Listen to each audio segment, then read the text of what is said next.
Good morning, students. Today I am going to start with the next very topic of your biology section, and that is the fundamental unit of a life. First, you have to analyze the name of your chapter. The fundamental means the basic, right? So we are going to deal with the basic things which are related to the life. So what is the fundamental of a unit of a life?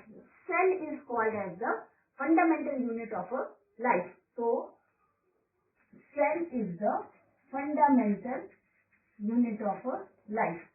So before going into details, I am just going to share something about the recent discoveries regarding the microscope and the cell. So starting with the few inventions and discoveries. So first, Robert Hooke, right, in 1831, he discovered the cell, right? Now, where he discovered the cell? From the cork cambium of a tree, right? And again, the cell which were discovered by him was the dead cells, right? So first discovery was done by Robert Hooke, and he was using the primitive microscope. At that time, the microscopes were not, the invention was very less in that area, so the primitive microscope was used. So Robert Hooke was the first to discover a cell, since he used the cork cambium of the tree, the outer part of the tree, right? And that is the dead part, right? So obviously what he saw the specific type of structures, a compartment, as we can see in a honeybee comb, right? So these kinds of structures were visible to Robert Hooke. Since the cells were dead, so he was not able to discover certain kind of things like the nucleus and all those things. Those are missing in the structure of a cell. So he called that that cell is a hollow compartment, right? So according to him, that he discovered in a cork slice that he saw a group of cells that are compactly arranged, and they are not having anything inside, and the cells are arranged in such a way that they are attached to each other. So why it was so that he was not able to, again I am repeating that no cell organelles or nothing was visible in the cell, because the cork cambium he took to observe under the microscope was the dead part of that very plant. Again, you have to remember that microscope was the primitive one. Let me have a duster, please. So now the second invention or the discovery was made by Anton von Leeuwenhoek, right? In 1674, he again saw, he was also the scientist who discovered the microscope also, or 1674 maybe उन्होंने discover किया था cell, but he discovered the cell, a free living cell, right? A free living cell was discovered by him, right? And in pond water, right? And the cell was again a living cell. It was not the dead cell, living cell under the microscope. And third, Robert Brown, again in 1831, he discovered another part in the cell, that is the nucleus. And fourth, then after the discoveries and inventions were going on, during that time, Purkinje was another scientist who coined the term protoplasm, the term protoplasm in 1839.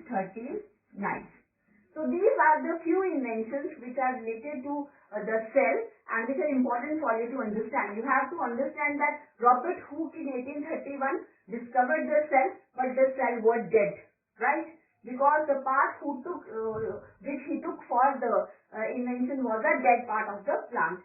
Then Anton von Leeuwenhoek again discovered a cell in 1674, and the cell discovered was a living cell under a quite advanced microscope. Robert Brown in 1831 discovered the nucleus, and Purkinje coined the term protoplasm. Again, there is now the cell theory which came into existence after the study of the cell.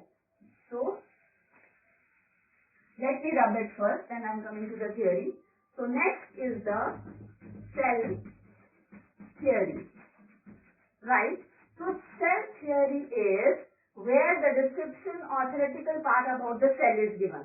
So, what does it say is, so first point under the cell theory is that cell is the basic unit of life. Basic unit of life. So this was the first statement that was given by Schleiden, S-C-H-L-E-I-D-E-N, Schleiden and Scavon, right? These were the two scientists who gave that first statement in the cell theory was that cell is the basic unit of a life. Now second was given by Virchow, and he says that cell originates from the pre-existing cells. Pre-existing cells, and this was given by Virchow. V-I-R-C-H-O-W. So this was given by Virchow. So these are the two statements which form the cell theory. So first was given by Schleiden and Scavon. This is very important to understand the Schleiden and Scavon name. And then they gave the statement cell is the basic unit of a life. Then cell originates from the pre-existing cell. So what does Virchow said? Virchow said that cells they originate from the pre-existing cells. Right? So this was the cell theory. Now the cells can be divided into two types. One is the unicellular cell, right? So these are the single-celled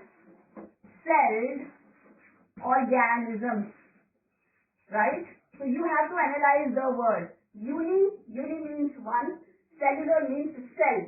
So single-celled organisms are called as unicellular organisms, and example is amoeba, paramecium, or bacteria,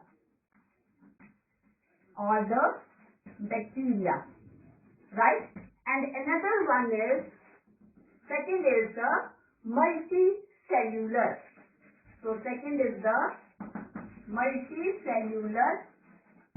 So multicellular is, multi means many, and again cellular means cell. So an organism having a group of cells or many cells are arranged to perform a specific function. So those type of organisms or that kind of organization is known as multicellular organization. So many cells forming a tissue and performing the specific function. So the example over here is like in fungi, in plants and animals, right?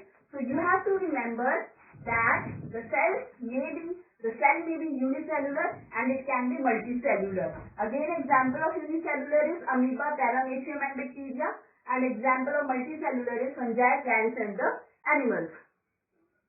Since these cells they perform so many functions in multicellular organisms, or this if if a single-celled organism, that single cell is going to perform so many functions. So the shape may vary, right? According to the function, the shape of the cell may vary, right? So again, there is a division of labor also. Specific group of a cell is going to perform a specific function. So you know that in an organism, if I'm coming to an organism, that in that very organism, the group of a cells or a cell, the work is divided, right, beautifully, and the work they are doing, they are performing is their own. Nobody is going to interfere into each other's tasks, right? So this is one thing. And now we have discussed about the basic cell concept, the theory given, and the different scientists. In my next video, I am going to take into account the most important differences between the prokaryote and eukaryote and the animal cell. Thank you, class.